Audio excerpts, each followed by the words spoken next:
Saludos. Vamos ahora a estudiar el capítulo 25, óptica geométrica. Vamos a cubrir las secciones de la 1, 2, 3, 4, 5, 6 hasta las 7. Ya vimos en el capítulo anterior que las ondas electromagnéticas no requieren de un medio para transportarse. Ellas pueden viajar a través del vacío porque tenemos que la onda electromagnética está compuesta de un campo eléctrico variable, la cual genera un campo magnético, y este campo magnético a su vez genera un campo eléctrico, y así pues esta interacción de campos eléctrico y magnético hace que la onda pueda viajar a través del espacio vacío. Bien, entonces el Sol, que se encuentra a distancia muy grande de la Tierra, emite radiación electromagnética. Esta radiación viaja a través del vacío, llega a la atmósfera, en la atmósfera interactúa con las moléculas que tenemos y finalmente puede llegar, ¿verdad?, hacia una persona, luego directamente hacia la persona, o tal vez a través de reflejarse en un automóvil, o a través de pasar un cristal. Entonces tenemos tres formas de cómo es que puede llegar la luz hacia una persona. Bien, cuando la luz interactúa con objetos mucho más grandes que su longitud de onda, entonces la luz se puede estudiar como si fuese un rayo, como si fuese una línea recta. Eso siempre y cuando la luz interactúe con objetos mucho más grandes que su longitud de onda. Cuando eso sucede, pues la luz viaja en línea recta. Cambia de dirección, ya sea por reflexión o por refracción. ¿Ok? Muy bien, entonces vamos a ver la ley de reflexión. Si tenemos una superficie bastante plana, entonces tenemos un rayo incidente, una onda electromagnética, que ahora vamos a llamarle rayo en este capítulo de óptica geométrica. Entonces, pues tenemos un rayo incidente. Este interactúa con esta superficie plana y se produce una reflexión. ¿Okay? Entonces podemos observar que el ángulo de incidencia, el ángulo que se mide entre el rayo incidente y la normal al plano, le llamamos Z sub i, incidente. Este ángulo es igual al ángulo de reflexión. Así que en este capítulo vamos a aplicar un poco de geometría y también de trigonometría para poder estudiar los rayos de luz, ¿no? Y este mismo efecto lo estamos observando en esta imagen anterior, donde tenemos un haz de luz, colisiona con una superficie plana, se refleja y vemos que el ángulo de reflexión es 60 grados y aquí también es 60 grados, ¿ve? Y con esto probamos que el ángulo de incidencia es igual al ángulo de reflexión. Claro, también observamos un rayo aquí. A este rayo le llamamos rayo refractado, pero eso lo vamos a ver más adelante. Podemos tener dos tipos de reflexión dependiendo del tipo de superficie. Si tenemos una superficie, como en el caso anterior, un espejo, una superficie bastante pulida, pues el ángulo de incidencia es igual al ángulo de reflexión. En este caso, pues hablamos de una reflexión especular. ¿Okay? Pero si tenemos una superficie bastante rugosa, todavía la ley de reflexión se cumple, que el ángulo de incidencia igual al ángulo de reflexión, y en cualquier parte de esta superficie rugosa se cumple la ley de reflexión. ¿Okay? Pero claro, aquí el ángulo de incidencia es igual al ángulo de reflexión, pero este ángulo de incidencia es diferente al anterior. Por eso es que tenemos que la reflexión de la luz, dependiendo del punto donde incida este haz, pues hace que la luz se refleje en diferentes direcciones. Entonces, a eso le llamamos reflexión difusa. No es que la ley de reflexión esté fallando, lo que pasa es que la superficie es rugosa. ¿Okay? Entonces, si tenemos una superficie especular, si tenemos una reflexión especular, la luz reflejada va a poder observarse desde esta posición. Sin embargo, si nos movemos a esta otra posición, no vamos a ver ninguna luz reflejada. En cambio, en este otro caso, que tenemos una superficie rugosa, esta luz reflejada se va a poder ver desde diferentes puntos. Un ejemplo de ello es justamente cuando la carretera está mojada o cuando está seca. Cuando la carretera está mojada, obviamente hay una mejor reflexión que cuando está seca. Entonces aquí tenemos una reflexión especular, tendiendo a especular, y aquí tenemos una reflexión un poco más difusa.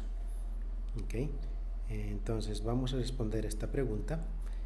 Nos dice cuál de las figuras A o B muestra mejor una reflexión especular. Como habíamos mencionado, la carretera mojada tiende más a una reflexión especular. Por tanto, la respuesta sería la B. Muy bien, entonces ahora vamos a estudiar la ley de refracción. La refracción se da cuando la luz pasa de un medio a otro medio. Cuando eso sucede, la luz cambia su dirección. Y cambia la dirección porque cambia su velocidad. La velocidad de la luz sabemos que es constante, 3 por 10 a la 8 metros por segundo, pero eso es en el espacio vacío. Cuando entra en medios más densos, como por ejemplo el aire o el vidrio, entonces pues la luz decrementa su velocidad. En la figura podemos observar que la imagen de este pez puede llegar a través de dos direcciones a un observador, como en este caso.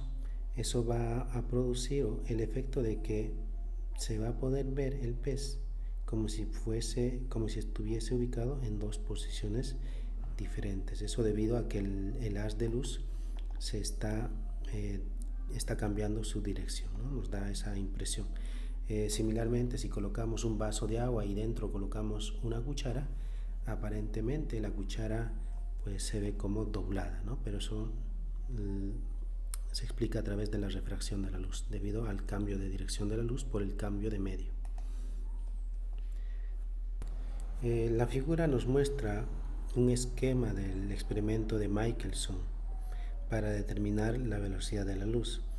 Para ello se utilizó un espejo de 8 caras, el cual podía rotar, y un espejo estacionario plano a 35 kilómetros. Entonces se emite una luz, esta luz se refleja, viaja al espejo que se encuentra a 35 kilómetros, se refleja, vuelve a reflejarse y puede llegar al observador.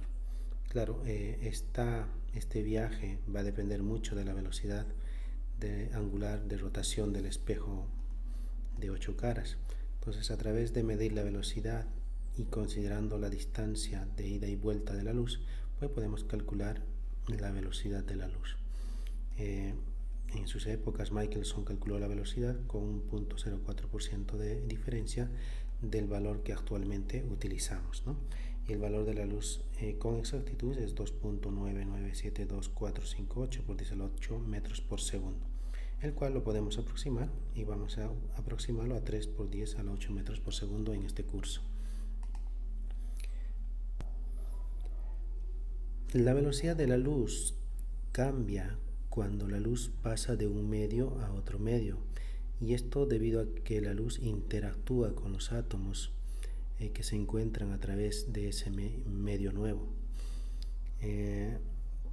Entonces, dado que la velocidad cambia dependiendo del medio, podemos definir el índice de refracción como n, el cual se calcula a través de la velocidad de la luz en el vacío, dividido entre la velocidad de la luz en un medio.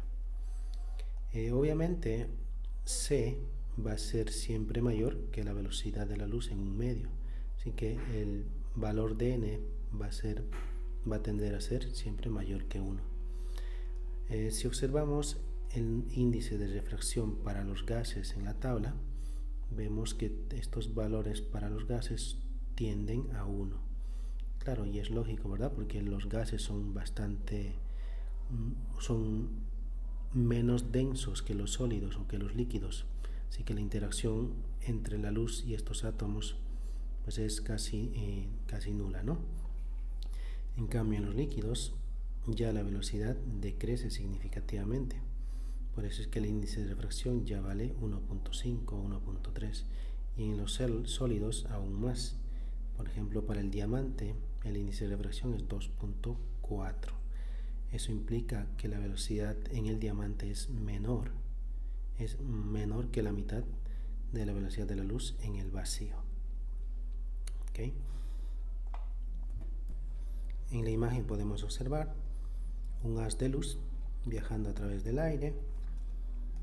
Este haz se refleja, parte de esta cantidad de luz se refleja y otra parte se refracta, ¿no? Y parte de esta luz refractada a su vez se refleja, y esta luz reflejada a su vez se refracta por el cambio de medio. Estamos cambiando de un medio sólido, que podría ser un cristal, hacia el medio aire.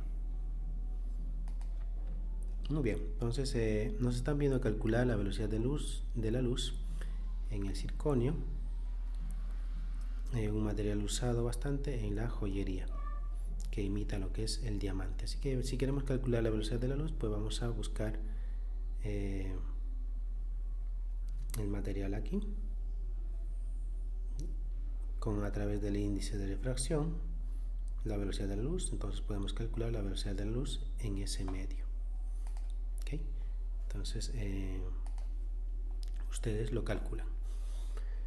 Bien, entonces pasamos a este ejercicio conceptual. Dice el haz número 1 es el haz incidente, y nos preguntan cuál de los otros 4 rayos son debido a reflexión. Los que son de reflexión, los rayos reflejados, obviamente es el rayo número 2 y también el rayo número 4. Así que el 2 y el 4 son rayos debido a reflexión. La siguiente pregunta dice los rayos debido a refracción. ¿Cuáles son los rayos refractados?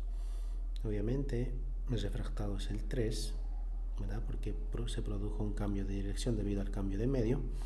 Y también tenemos el rayo número 5, que también cambia su dirección debido a que ha cambiado de un medio sólido al medio aire. Así que 3 y 5 son rayos refractados. Ok, tenemos otro ejercicio por aquí. Dice, dos espejos forman un ángulo de 120 grados, como se muestra aquí. Tenemos un espejo, tenemos el otro espejo, y el ángulo entre ellos es 120 grados. Un rayo incide sobre el espejo 1 a un ángulo de 65 grados. ¿Sí? Tenemos el rayo incidente con un ángulo de incidencia de 65 grados. Recuerden, el ángulo de incidencia siempre se mide respecto de la normal. No la vayan a medir respecto al espejo, no. Se mide respecto de la normal. ¿Ok? Bien, nos está indicando que el ángulo incidente es 65 grados. Y la pregunta es, encuentre el ángulo que forma el rayo con la normal a M2 después de que se refleja de ambos espejos. Nos están pidiendo calcular este ángulo, el ángulo reflejado, que obviamente va a ser la misma que este ángulo, ¿no? Que el ángulo de incidencia en el espejo 2. Pues para eso simplemente tienen que utilizar la geometría básica que conocemos. Les voy a ayudar, este ejercicio les corresponde a ustedes, pero les voy a dar una mano. Dado que el ángulo de incidencia es 65, también el reflejado va a ser 65 grados. Aquí va a haber 65 grados. Si aquí hay 65 grados, ¿cuánto debe haber aquí? Sabiendo que entre el espejo y la normal hay 90 grados. Pues eso lo calculo, ¿no? O sea, aquí tienen 65, para que me den 90, ¿cuánto vale este ángulo? Suponiendo que este vale 25, ustedes ya pueden calcular el ángulo alfa. Si este vale 25, suponiendo, ustedes lo calculan, más 120 más este ángulo me tiene que dar 180 grados. Eso porque en todo triángulo la suma de los ángulos internos debe dar 180. Así que este ángulo, suponiendo que es 25 más 120 más alfa, me tiene que dar 180. Entonces, ¿cuánto debe ser este ángulo? Pues lo calculan. ¿Okay? Si ya tienen el ángulo alfa, suponiendo que es, vamos a decir 30. Si este vale 30, entonces ¿cuánto debe valer beta, este ángulo? Si sabemos que aquí hay 90 grados entre la normal y el espejo, les resulta fácil calcular beta. Si tienen beta incidente, pues también saben beta reflejado, porque estos dos ángulos deben ser iguales por la ley de reflexión. Muy bien, ustedes lo completan. Entonces pasamos ahora a la ley de refracción, pero ya a establecer una ecuación. Experimentalmente se ha observado que si el ángulo incidente se refracta a cierto ángulo, este ángulo va a ser mayor,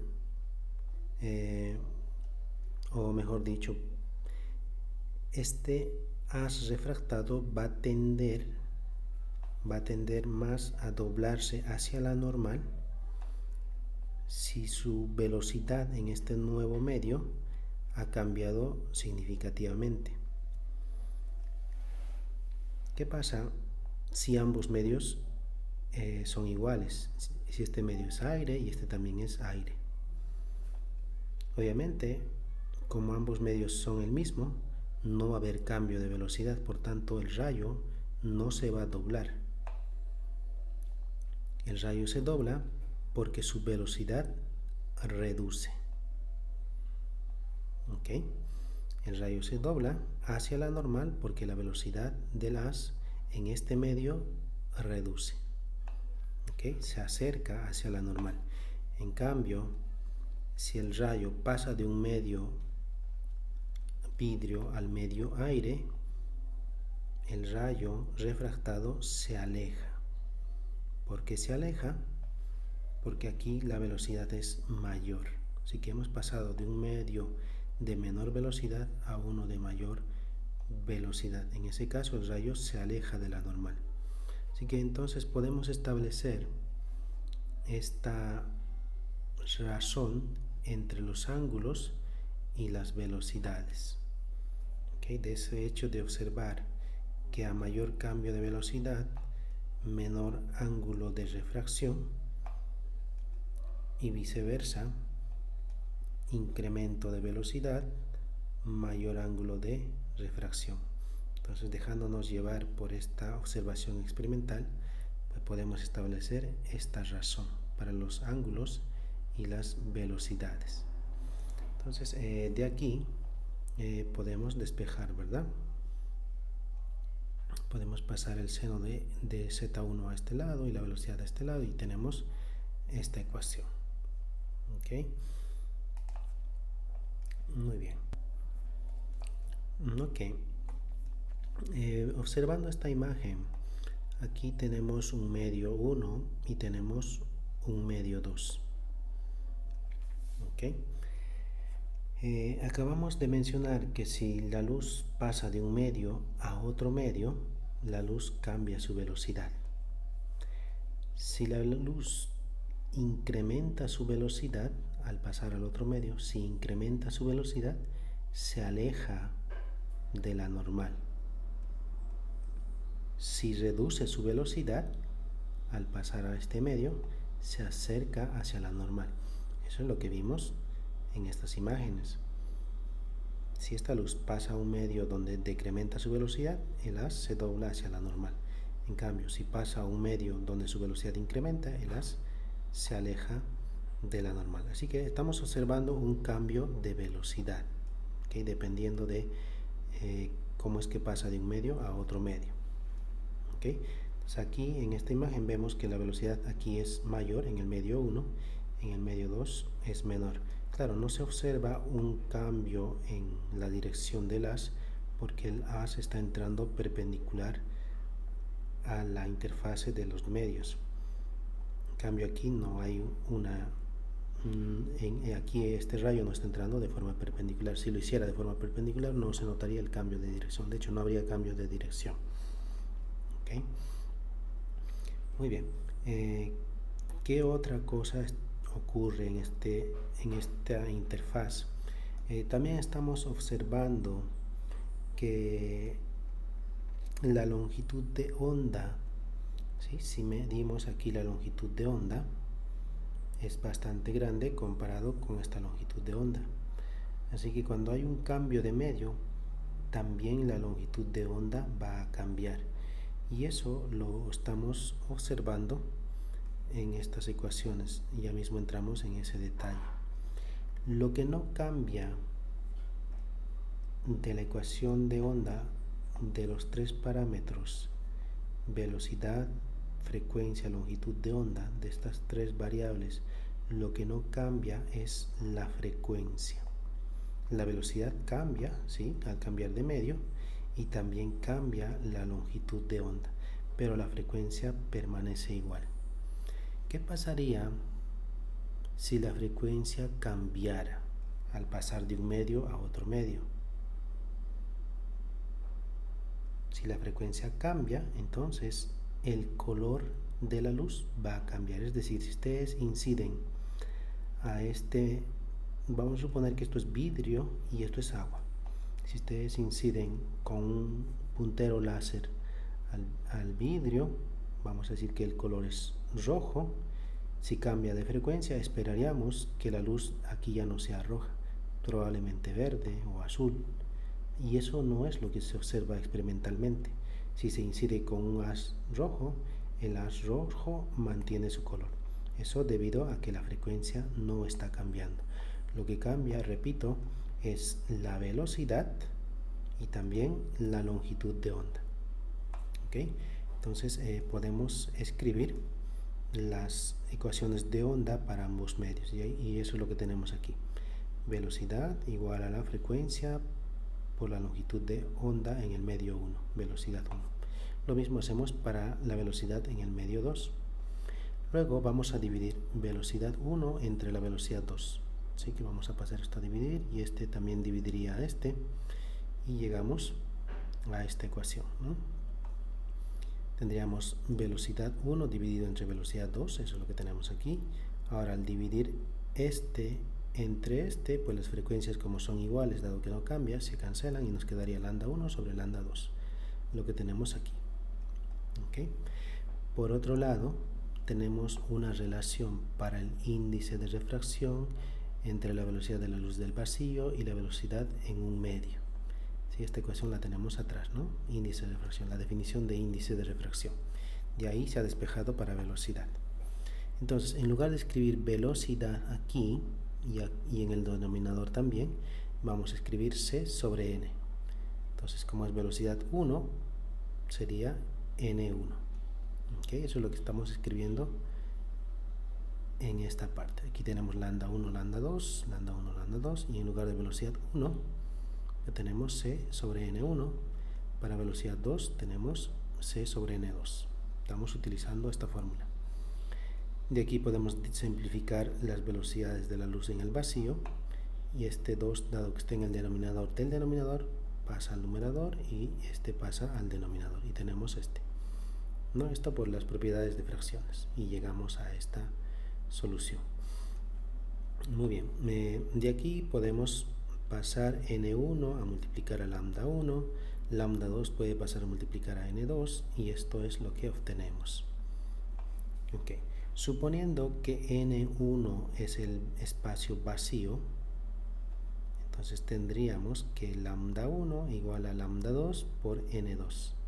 ¿Y eso qué es lo que nos dice? Que lambda 1 no es igual a lambda 2. Lambda 1 es igual a la longitud de onda en el medio 2 multiplicado por un valor, por el índice de refracción del medio 2. Así que matemáticamente también acabamos de demostrar que lambda, la longitud de onda, sí cambia. ¿Okay? Cambia.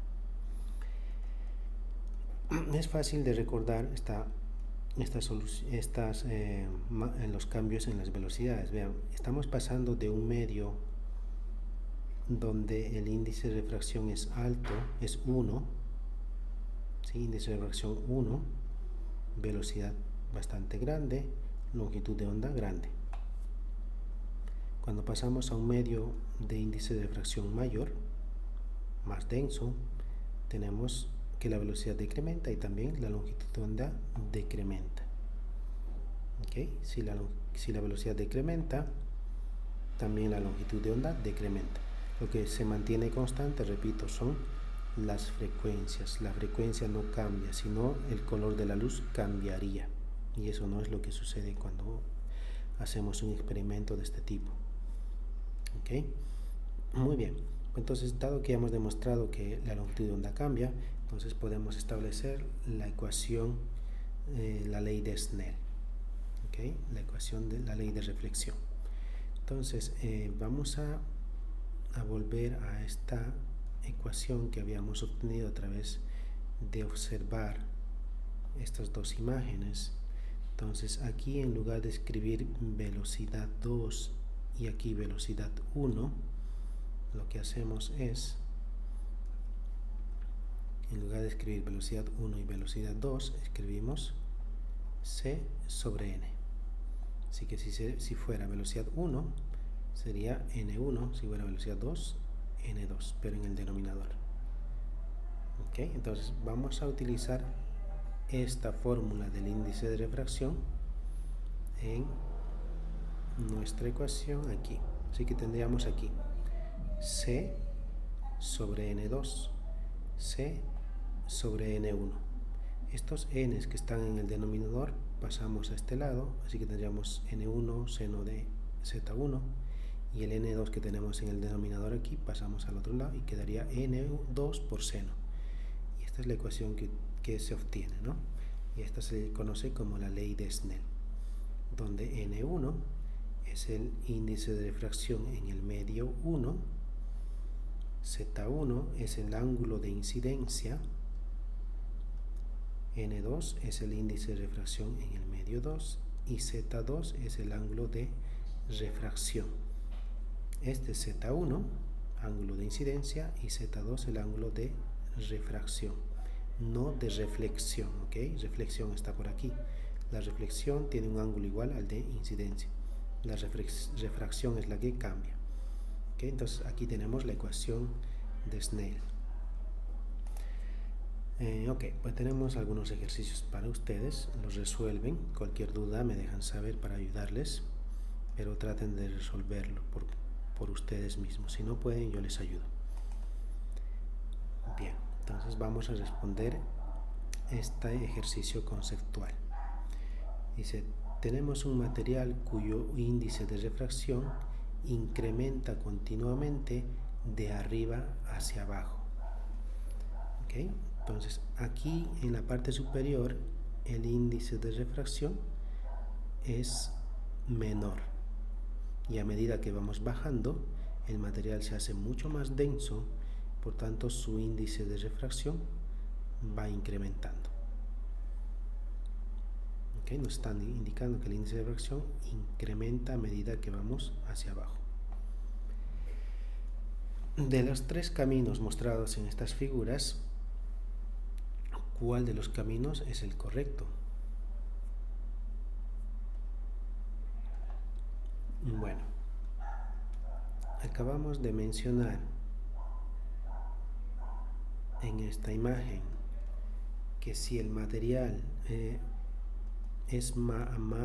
tiene mayor índice de refracción que el anterior, pues el haz se dobla hacia la normal.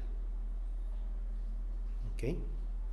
Y sucede lo contrario cuando pasamos de un índice de refracción mayor a uno menor. O también lo podemos ver en términos de velocidad.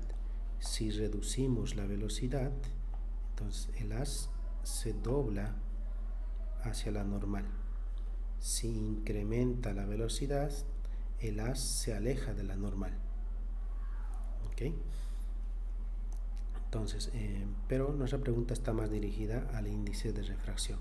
Entonces analicemos en términos de índice de refracción.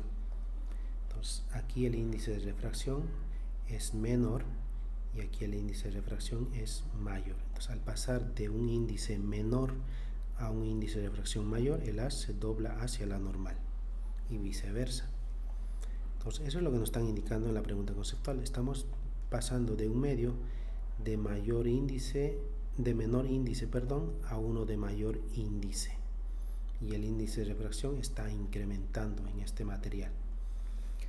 Dado que está incrementando, lo que se esperaría, lo que probablemente ustedes vayan a marcar es la C. ¿Sí? Viene el haz, llega a la interfaz y como pasa de un medio de menor índice a uno de mayor índice, pues el haz se dobla hacia la normal. Hasta cierto punto está correcto, pero nos están indicando que este material va incrementando su índice de refracción a medida que va bajando.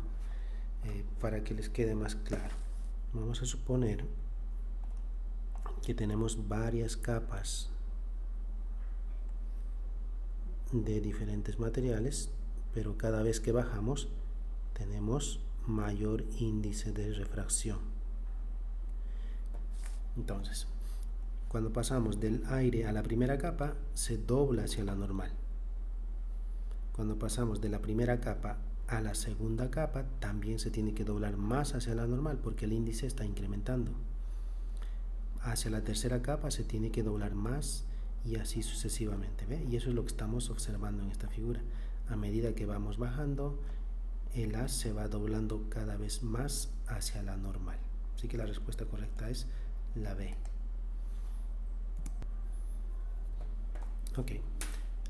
A medida que la luz viaja del medio vacío a un medio como por ejemplo el vidrio, cuyo índice de refracción es mayor que la del vacío, mayor a 1, ¿cuál de las siguientes propiedades permanece igual? ¿Qué no cambia de las propiedades de la ecuación de onda? ¿Cambia la longitud de onda? Sí, dijimos que la longitud de onda cambia cuando pasamos de un medio a otro medio, ¿no? Si esto es el vacío y esto es el vidrio, pues la longitud de onda cambia. ¿Qué otra cosa cambia? También la velocidad cambia. ¿Qué es lo que se mantiene constante? Es la frecuencia. La frecuencia no cambia, por eso que el color de la luz se mantiene igual. Así que con eso pues ya respondimos nuestra pregunta. Lo que se mantiene constante es la frecuencia. Ok, tenemos aquí un ejercicio numérico, el cual lo vamos a resolver paso a paso. En este ejemplo tenemos un rayo de luz de longitud de onda 589 nanómetros que se produce en una lámpara de sodio. Viaja a través del aire, aquí tenemos el aire, y incide sobre una losa plana lisa de vidrio corona con un ángulo Z1 de 30 grados con la normal, como se bosqueja en la figura. Entonces, tenemos un rayo incidente que interactúa con este vidrio corona con un ángulo de 30 grados. Pregunta A. Determine el ángulo de refracción Z2. Entonces debemos determinar este ángulo. Es sencillo, vamos a utilizar la ley de Snell, que nos dice que N1 debe ser multiplicado por seno de Z1 debe ser igual a N2 por seno de Z2, donde N1, ¿verdad?, es el índice de refracción en el medio 1, que viene siendo el aire. Z1 es el ángulo de incidencia. N2 viene siendo el índice de refracción del medio 2, que en este caso es el vidrio corona. Y Z2 pues viene siendo el ángulo de refracción. ¿Okay? Estos índices de refracción para el aire y para el vidrio los tenemos en la tabla, así que podemos ir a buscarlos. También tenemos el ángulo de incidencia, que es 30 grados, así que va a ser sencillo despejar para el ángulo 2, para el ángulo de refracción. Muy bien, entonces vamos a despejar, así que tendría seno de Z2 igual a N2 sobre N1, estamos despejando para Z2, así que tendríamos N1 sobre N2 por seno de Z1. Muy bien, entonces vamos a ir a la tabla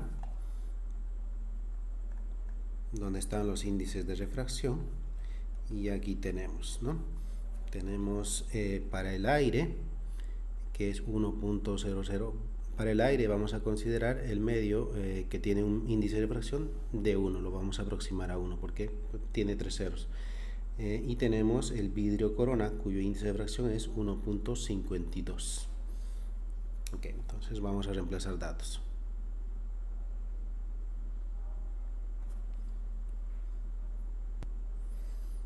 Entonces tendríamos seno de Z2 igual el medio 1, eso es aire, así que dijimos que lo vamos a aproximar a 1 el índice de refracción, y para el vidrio corona 1.52 multiplicado por el seno del ángulo de incidencia, que eso vale 30 grados.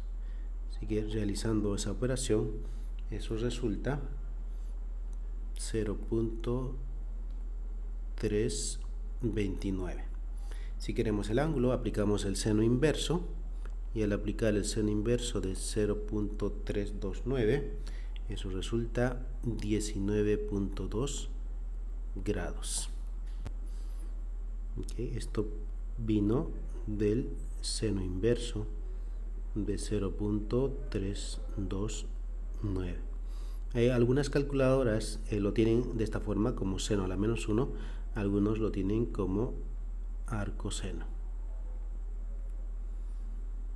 Así que pues depende, ¿verdad?, del tipo de calculadora que estén utilizando.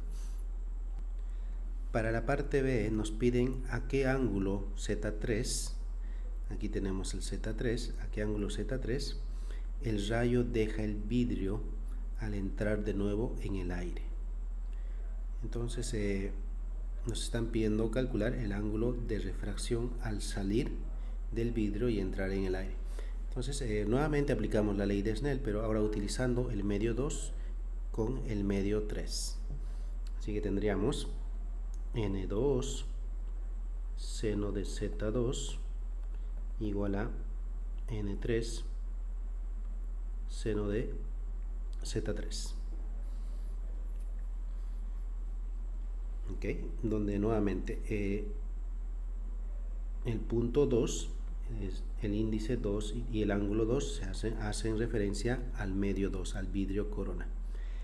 Y N3 y Z3 hacen referencia al medio aire, al salir el rayo del vidrio corona. Entonces vamos a despejar para seno de Z3. Sería N2 sobre N3 seno de Z2. Y reemplazando datos, N2, que es vidrio corona, eso es 1.52, como lo acabamos de ver. N3, ese es el aire, así que su índice de refracción vale 1.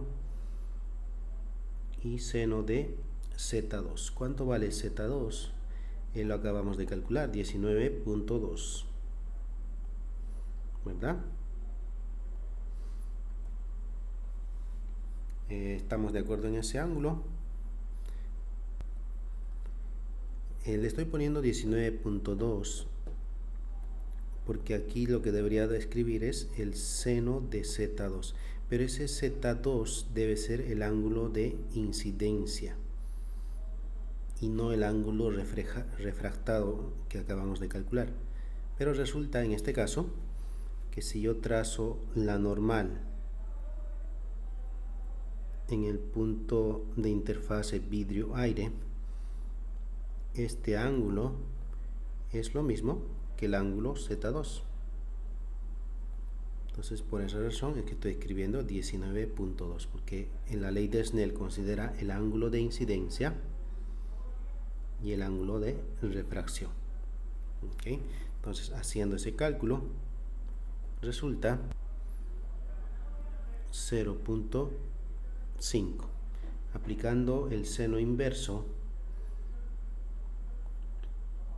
nos resulta que Z3 equivale a 30 grados. Si recordamos, el ángulo de incidencia inicial, aquí Z1, fue 30 grados. Y ahora vemos que el ángulo de refracción hacia el aire también vale 30 grados. Y eso sucede en general cuando un rayo atraviesa un vidrio plano. ¿Okay? Si entró con 30 grados, también debe salir con 30 grados. Muy bien, pasamos a la parte C. ¿De qué manera la respuesta para Z3 cambia si el rayo entra en el agua debajo de la losa en lugar del aire? Entonces ahora el medio 3 ya no es aire, ahora es agua. Entonces volvemos a hacer el cálculo, pero considerando N3 agua. Entonces vamos a reemplazar nuevamente. Tendríamos seno de Z3 N2 N3 y seno de Z2. Muy bien, N2 es el medio vidrio corona 1.52. El medio N3 ya no es aire, ahora es agua. Y el índice de refracción para el agua, si vamos a la tabla, es 1.33. Seno del ángulo de incidencia en la interfase. Y eso, como hemos visto, vale 19.2. Y eso nos da 0.376. Si aplicamos el seno inverso para 373, el ángulo Z3 resulta 22.1 grados. Así que si el medio 3, esta zona, fuera agua, el rayo ya no sale con el ángulo de 30, sino sale con un ángulo de 22.1. Bien, cualquier duda me dejan saber. Para este ejercicio tenemos luz con una longitud de onda de 589 nanómetros de longitud de onda. Dice que pasa a través del vacío y luego entra en este trozo de cuarzo fundido, cuyo índice de refracción es 1.458. Pregunta: encuentre la velocidad de la luz en el cuarzo fundido. Para eso sencillo, ¿verdad? Utilizamos la definición de índice de refracción, donde dice que es n igual a c sobre la velocidad en el material. Bueno, sabemos cuánto vale c, es la velocidad de la luz en el vacío. Tenemos el índice de refracción del cuarzo, así que podemos despejar para la velocidad en el cuarzo. Entonces tendríamos c sobre n. C es 3 por 10 a la 8 y el índice de refracción 1.458. De aquí resulta 2.06 por 10 a la 8 metros por segundo la velocidad en el cuarzo. Para la parte B vamos a hacer lo que ya hicimos en la parte de arriba. Utilizamos la definición de velocidad, ¿verdad? La ecuación de onda para la velocidad de una onda. Para el medio 1, para el medio 2, dividimos velocidad 1 entre velocidad 2. También se dividen estas y vamos a obtener una relación de este tipo: lambda por n1, lambda 2 por n2. Y vamos a realizar eso mismo para poder resolver la parte B. Entonces dijimos que la velocidad 1 debe ser igual a lambda 1 por la frecuencia. Lo mismo para la velocidad 2, lambda 2 por la frecuencia. ¿Okay? Recuerden que la frecuencia, cuando la luz pasa a través de un medio a otro medio, la frecuencia no cambia, la frecuencia se mantiene constante. Por eso es que el color de la luz, cuando entra en otro medio, se mantiene. Entonces ahora vamos a dividir velocidad 1 entre velocidad 2 y al otro lado hacemos lo mismo. Entonces al dividir, pues las frecuencias se simplifican y nos quedaría que lambda 1 sobre lambda 2 es igual a velocidad 1 sobre velocidad 2. Ok, entonces por otra parte tenemos que la velocidad 1, utilizando esta definición, nos resulta que es, para la velocidad 1 tendríamos c sobre n1. Para la velocidad 2 lo mismo, c sobre n2. Desde aquí se simplifica c y se simplifica c. Y esto resulta, dado que n2 está en el denominador del denominador y n1 está en el denominador del numerador, nos quedaría n2 sobre 1, n1. Entonces, pues de aquí podemos pasar n1 al otro lado, lambda 2 hacia el otro lado, y esto nos queda n1, lambda 1 igual a n2 y lambda 2. ¿Okay? Ya con esta ecuación podemos resolver la parte B. ¿Cuál es la longitud de onda de esta luz en el cuarzo fundido? Y nos están preguntando por lambda 2. ¿Cuánto es la longitud de onda? Tenemos la longitud de onda en el medio 1, si la tenemos. Tenemos el índice de refracción del medio 1, sí. Y en el medio 2 también. Así que es cuestión solamente de despejar para lambda 2. Despejando para lambda 2, eso nos resulta n1 sobre n2 por lambda 1. n1 es el vacío, así que su índice vale 1. n2 es la del cuarzo y nos dice que su índice vale 1.458 por lambda 1, y lambda 1 es 589 por 10 a la menos 9 nanómetros. Ok, pues listo. Entonces esto, haciendo un cálculo, lambda 2 resulta 404 por 10 a la menos 9 metros, o lo que es lo mismo, 404 nanómetros. Finalmente, para la parte C nos preguntan cuál es la frecuencia de la luz en el cuarzo fundido. La frecuencia la podemos calcular en el medio vacío o la podemos calcular en el medio cuarzo. Recuerden que la frecuencia no cambia, así que calculemos aquí o aquí, la frecuencia debe ser la misma. En esta ocasión vamos a calcular utilizando los datos dentro del cuarzo, así que vamos a calcular la frecuencia dentro del cuarzo. Entonces tenemos la fórmula, ¿verdad?, que nos dice que velocidad 2, es decir, dentro del cuarzo, debe ser igual a lambda 2 por la frecuencia en el medio 2. De aquí, despejando para la frecuencia del medio 2, resulta velocidad 2 sobre lambda 2. ¿Cuánto fue la velocidad 2? Esa la calculamos, ¿no?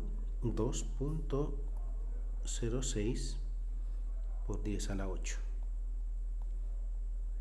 Y ahora tenemos el lambda 2, que también calculamos, 589 por 10 a la menos 9. Y eso resulta, no, aquí comete un error. Lambda 2 no es 589. Lambda 2 es 404 por 10 a la menos 9.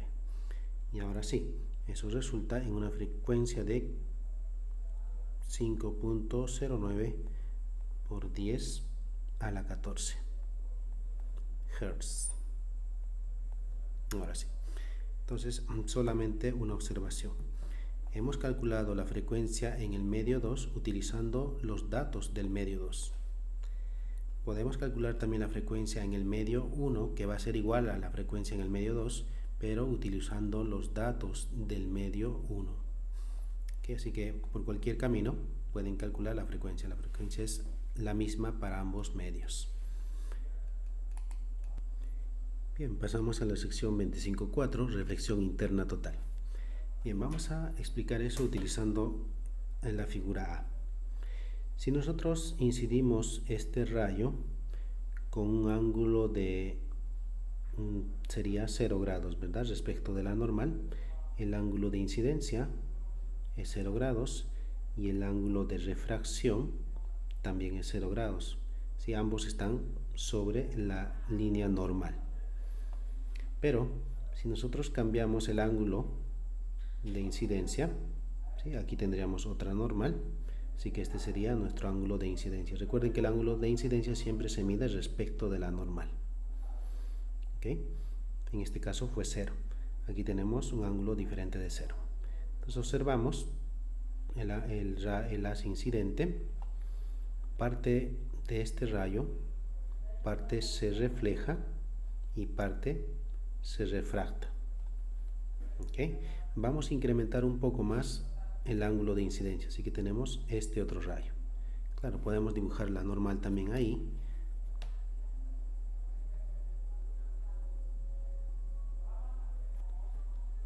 ¿Okay? Entonces aquí tenemos nuestra normal para este punto nuevo, así que tendríamos nuestro ángulo de incidencia. También observamos que parte de este rayo incidente se refleja y parte se refracta. Si incrementamos aún más el ángulo, ¿qué es lo que sucede? Primero observemos el ángulo de refracción. Aquí aproximadamente son como 40 grados. Aquí el ángulo de refracción ya está alrededor de 60 grados, más o menos. Como vemos, cada vez que nosotros incrementamos el ángulo de incidencia, el ángulo de refracción también incrementa. Así que va a llegar un punto donde el ángulo de incidencia respecto de la normal va a ser lo suficientemente grande para que el ángulo de refracción sea 90 grados. Espero que se entienda eso. Este ángulo de incidencia ahora es mucho mayor que los anteriores. Entonces, para este ángulo, que ya es bastante grande, más o menos como 60 grados, dependiendo del tipo de material, pero para esta figura más o menos como 60 grados, produce un ángulo de refracción ya no de 60, superior a 60. En este caso, como vemos en la figura, vale 90 grados. Cuando esto ocurre, el haz incidente se refleja completamente. No hay ningún haz refractado a través de la interfase. Entonces, a este ángulo de incidencia se le llama ángulo crítico. A partir de este ángulo crítico, el resto, si incrementamos aún más el ángulo de incidencia, como se muestra aquí, este ángulo de incidencia ahora es mayor que el anterior. Si incrementamos aún más, el haz no se va a refractar para nada, va a ser completamente reflejado. Así que a partir de este ángulo crítico, ángulos mayores de incidencia van a producir una reflexión interna total, como se observa en esta otra figura, ¿no? Aquí tenemos el ángulo crítico. En este ángulo crítico se produce una refracción de 90 grados. ¿Sí? Aquí hay 90 grados. A 90 grados ningún haz viaja por esta interfase. No, lo que se obtiene es básicamente una reflexión completa del ángulo incidente. Y si incrementamos aún más este ángulo de incidencia, este ángulo crítico, lo que se va a obtener es también una reflexión interna total. ¿Okay? Entonces, por eso es que en esta sección hablamos de reflexión interna total. Veamos la matemática para esto. Tenemos la ley de Snell, ¿sí? La ley de Snell. Tenemos el medio 1, ¿sí? Este es nuestro medio 1, y el medio 2 sería el aire. Medio 1 el vidrio, medio 2 el aire, ¿sí? Tenemos seno del ángulo, en este caso le estamos llamando ángulo crítico, el ángulo incidente. Para el medio 2 tenemos el medio aire y el ángulo es 90. Eso es lo que estamos escribiendo aquí. Pero seno de 90 vale 1. Así que tendríamos que N1, seno del ángulo crítico, debe ser igual a N2 por 1, es decir, N2. Entonces de aquí despejamos para el seno del ángulo crítico, pasamos N1 al otro lado y resulta N2 sobre N1. Esto es válido siempre y cuando N1 sea mayor que N2. Si sucede lo contrario, si N2 es mayor que N1, esto nos va a dar un valor mayor que 1. Y el seno nunca es mayor que 1. Por eso tenemos esta restricción, N1 mayor que N2. Es decir, el medio 1 tiene mayor índice de refracción que el medio 2. Cuando se cumple eso, lo que obtenemos es una reflexión interna total a partir del ángulo crítico. ¿Okay? Entonces, ¿cuáles son las aplicaciones de la reflexión interna total? La fibra óptica.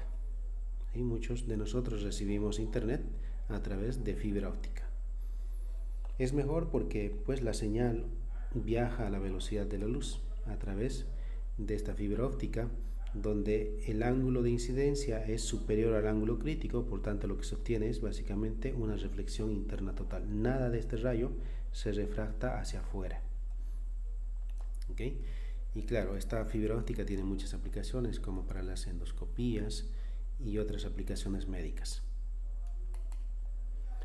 Bien, tenemos un ejemplo para ustedes, lo resuelven en casa, no está nada complicado. Y vamos a ver este otro ejercicio. Dice, encuentre el ángulo crítico para una frontera agua-aire. Prediga qué verá un pez si mira hacia arriba a la superficie del agua a ángulos de 40 grados, 48.6 y 60 grados. En este ejercicio entonces vamos a calcular el ángulo crítico para una frontera agua-aire. Y la fórmula que tenemos disponible es justamente esta, ¿no? La que acabamos de determinar. Seno del ángulo crítico N2 sobre N1. Así que escribimos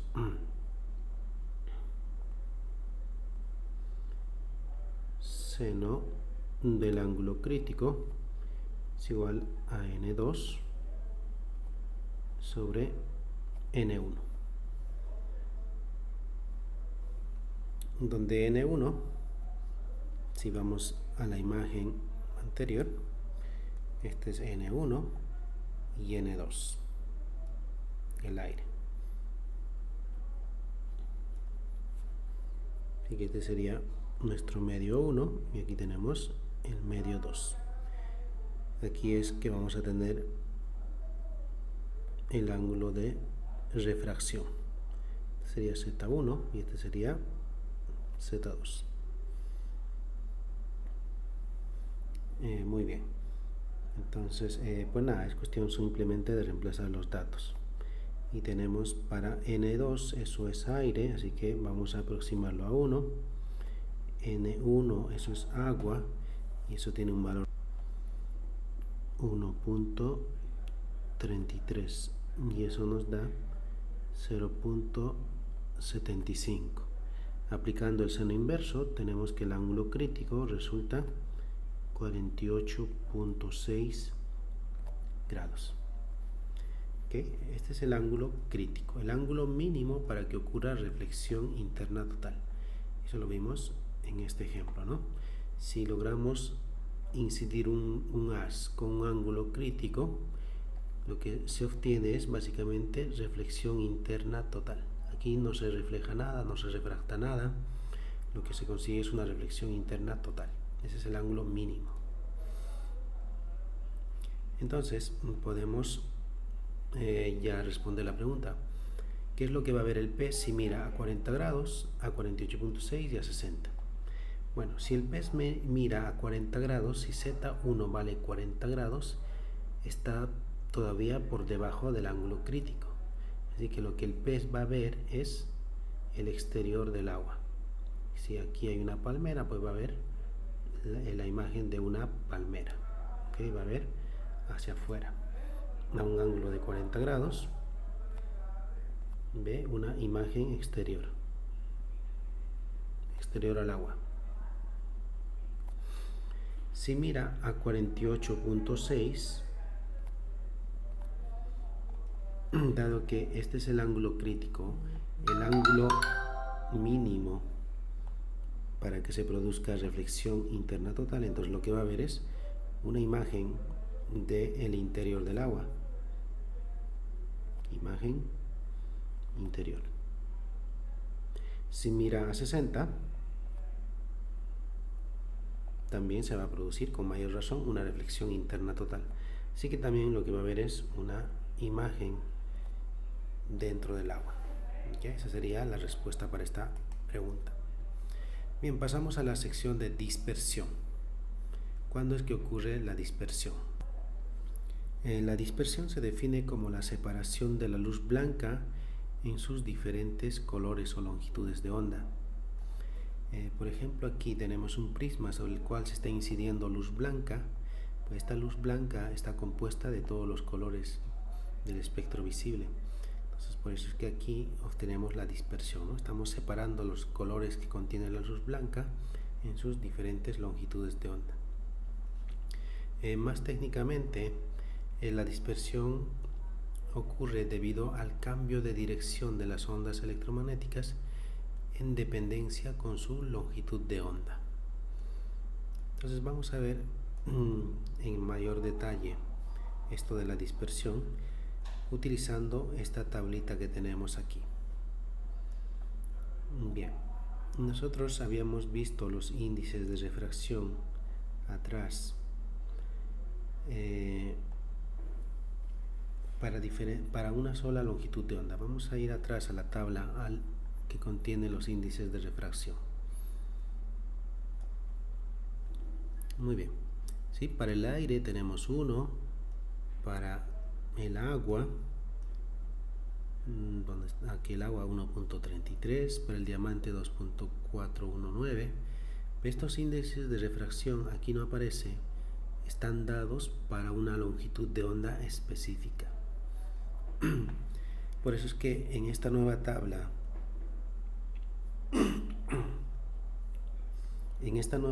vemos que el agua tiene este valor 1.33, el diamante 2.41, pero estos índices de refracción son válidos para esta longitud de onda 660. ¿Okay? Pero si cambiamos la longitud de onda de nuestro rayo incidente, estos índices de refracción ya no son los mismos. Ahora cambió a 1.332 para el agua y así. Es decir, el índice de refracción de los diferentes medios también cambia si cambiamos la longitud de onda. ¿Okay? ¿Y cómo va a afectar eso en la dirección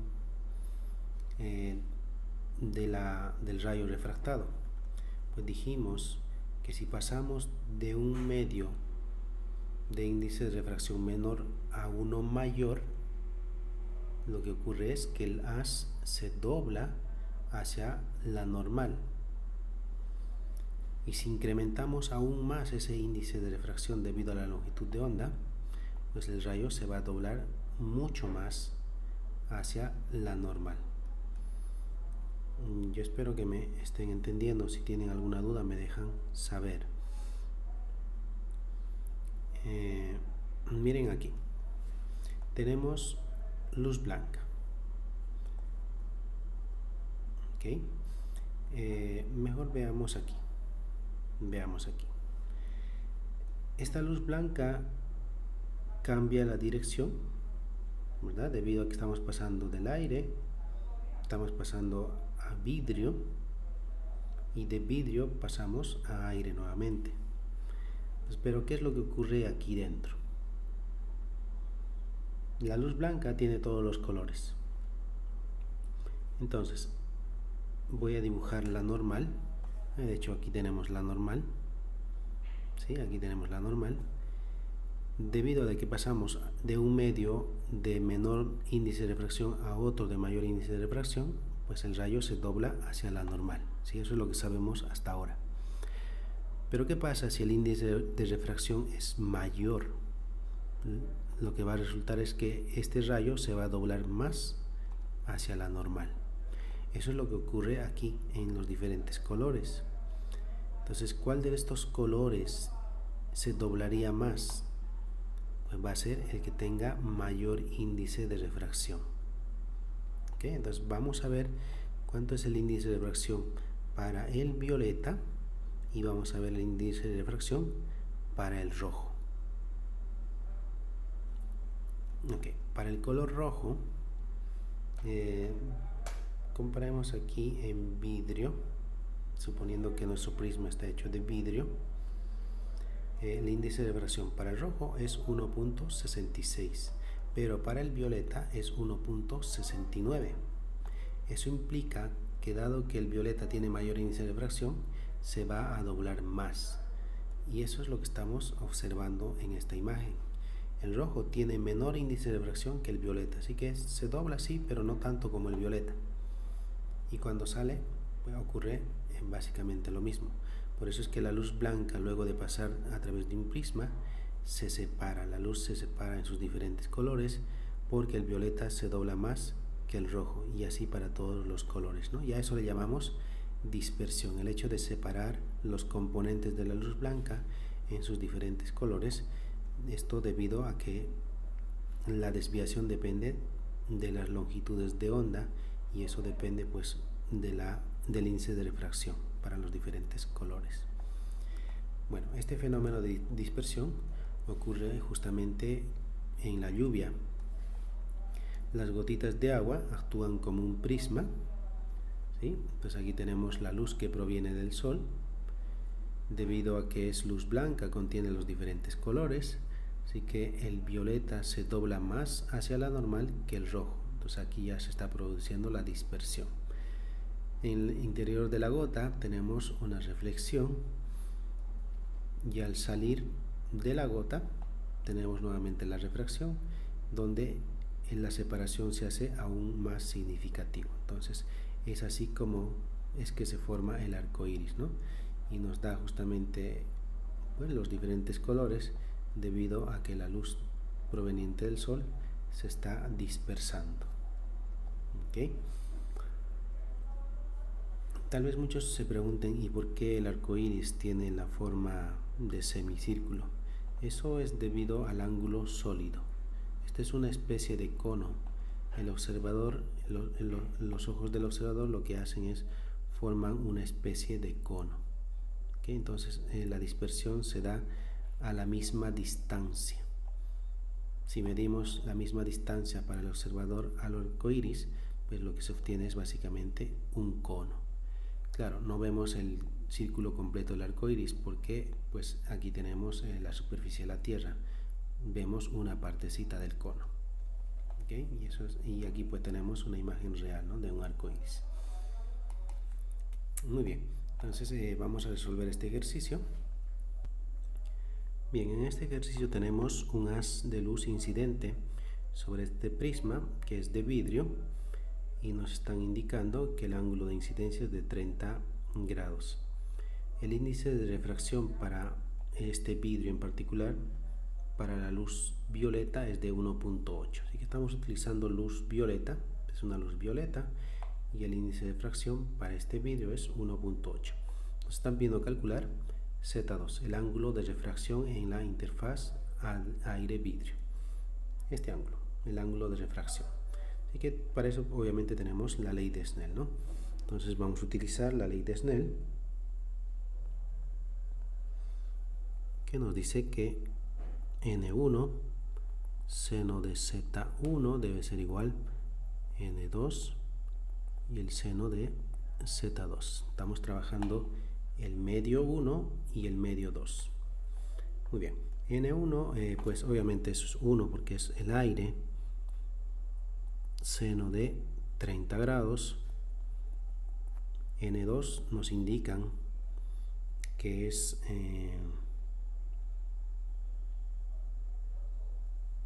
1.8, eso del enunciado, por el seno del ángulo Z2. Nos están pidiendo Z2. Bueno, despejando, pasando 1.8 al otro lado, dividiendo a seno de 30 y aplicando el seno inverso para el ángulo, obtenemos, vamos a hacerlo mejor, seno de Z2 resulta siendo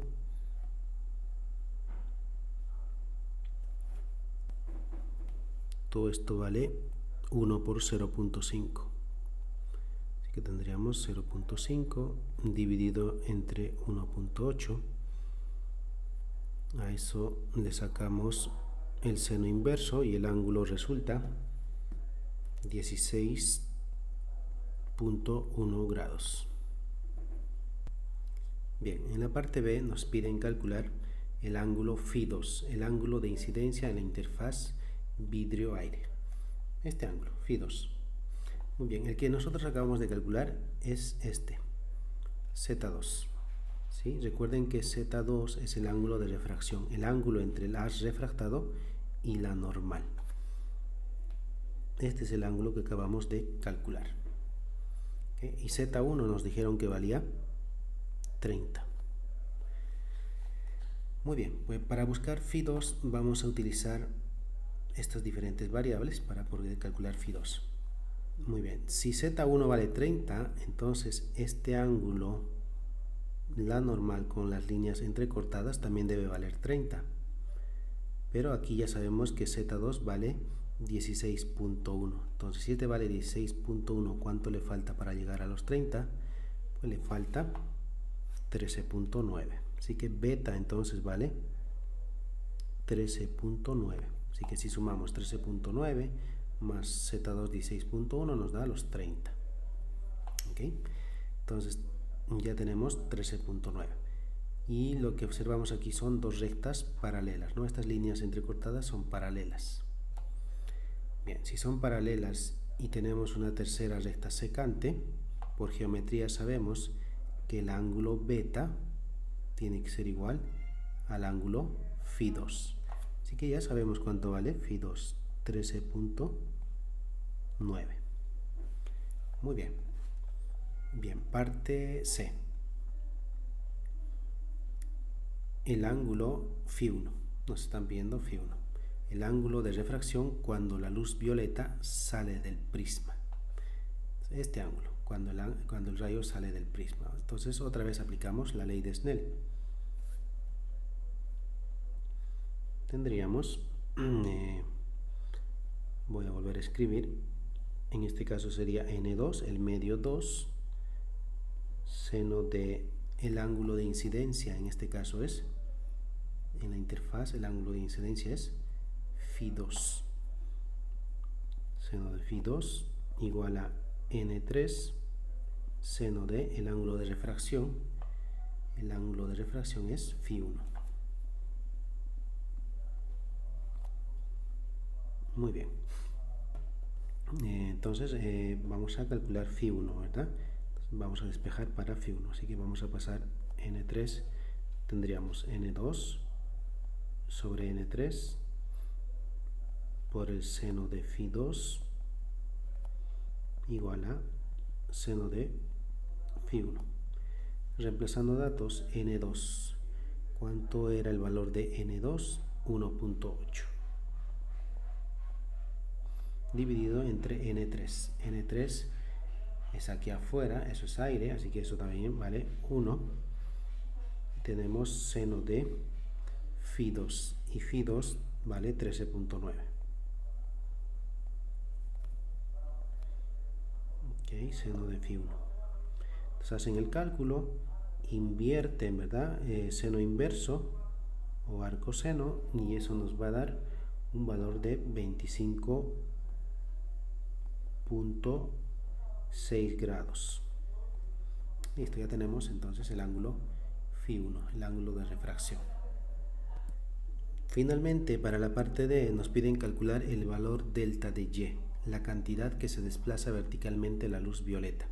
Nos están pidiendo calcular esta pequeña altura. A esto le estamos llamando delta de Y. ¿okay? El haz entró a esta altura, ahora está saliendo a esta altura, entonces por eso nos están viendo calcular el cambio en altura. Bien, entonces para eso pues necesitamos una función trigonométrica que relacione el cateto adyacente a beta y el cateto opuesto a beta, porque tenemos este valor horizontal lo tenemos aquí, dice que vale 6 centímetros. Nos están pidiendo calcular esta altura, y si nosotros conocemos el ángulo, de hecho lo conocemos, entonces podemos calcular esta altura. Entonces esa función trigonométrica que relaciona el adyacente al ángulo beta y el opuesto a beta se llama, como ustedes saben, tangente, ¿verdad? Tangente de beta va a ser igual opuesto delta y sobre delta de x. A x le estamos llamando a esta distancia horizontal. ¿Ok? Muy bien. Entonces, bueno, de aquí vamos a despejar delta de y. Aquí tenemos delta de y, va a ser igual a tangente de beta y vale 13.9. Todo eso multiplicado por 6 centímetros. Así que nuestra respuesta va a estar dada también en centímetros. Entonces, eso nos da 1.48 centímetros. ¿Okay? Listo. Yo creo que les quedó claro. Si no les quedó claro, pues me dejan saber, me envían una pregunta vía correo electrónico. Muy bien, tenemos preguntas conceptuales. Dice, cuando un rayo de luz blanca se refracta a través de un prisma, ¿cuál de los siguientes colores se desvía un ángulo mayor? Sabemos que el que tenga mayor índice de refracción, el color que tenga mayor índice de refracción es el que se va a desviar más.